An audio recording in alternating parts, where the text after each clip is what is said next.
Gentlelady yields back. The chair now recognizes the gentleman from Texas, Mr. Gohmert, for 5 minutes. Mr. Chase, appreciate your being here.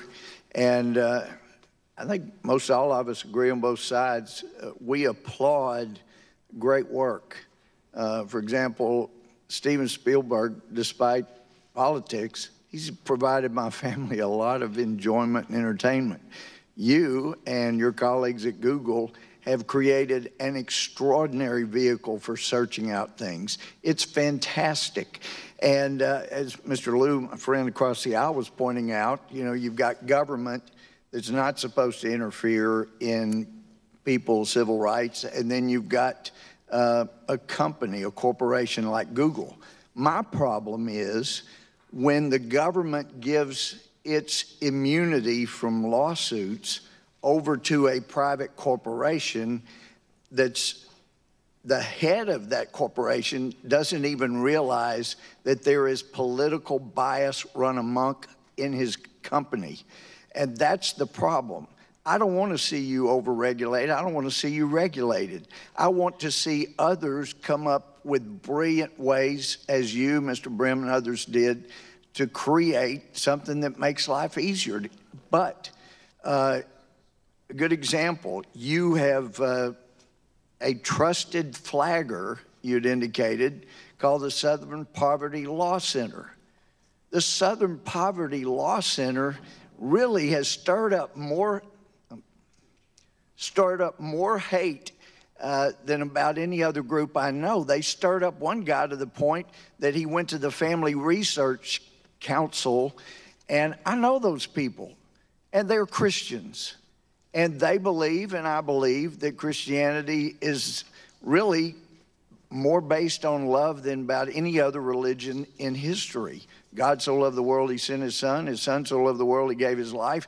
And yet they stirred up hate against the Family Research Center, and a guy goes in shooting.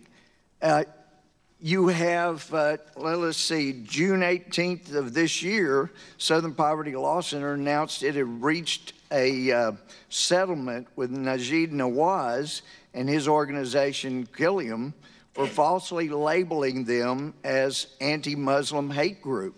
They were wrong. Now, you consider them a trusted flagger, yet they keep creating problems for people that are not haters. And in fact, they had to pay out $3.375 million. My problem is when you put your moniker on them, a trusted flagger, why aren't you paying $3.375 to Mr. Majid Nawaz? That's my problem.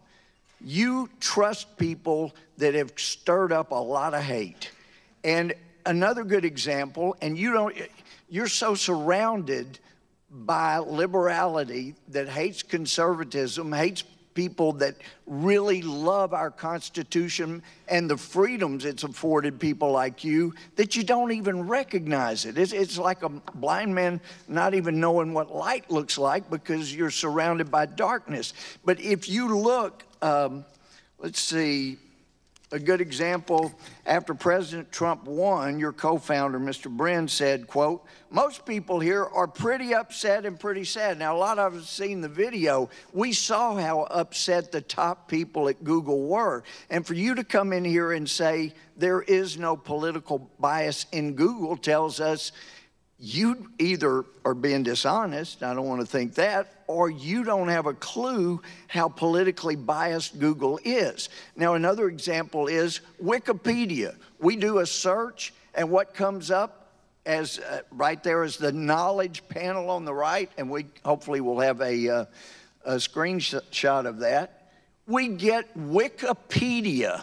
My chief of staff went on, she told me, every night for 2 weeks, and put proper, honest information in with proper annotations, and Wikipedia's liberal editors around the world would knock it out every day and instead put up a bunch of garbage like Mark Levin has now been facing. Yet to you, they get a trusted spot. And when Wikipedia slanders or libels someone, and you're the one that has trusted them above any other entity, you ought to be liable. You ought to be liable when the SPLC is liable. You ought to be liable when Wikipedia demeans and uses their political bias.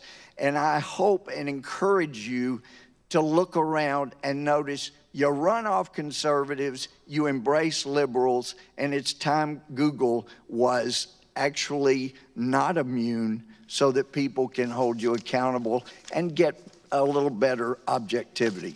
I see my time's run out. I yield back.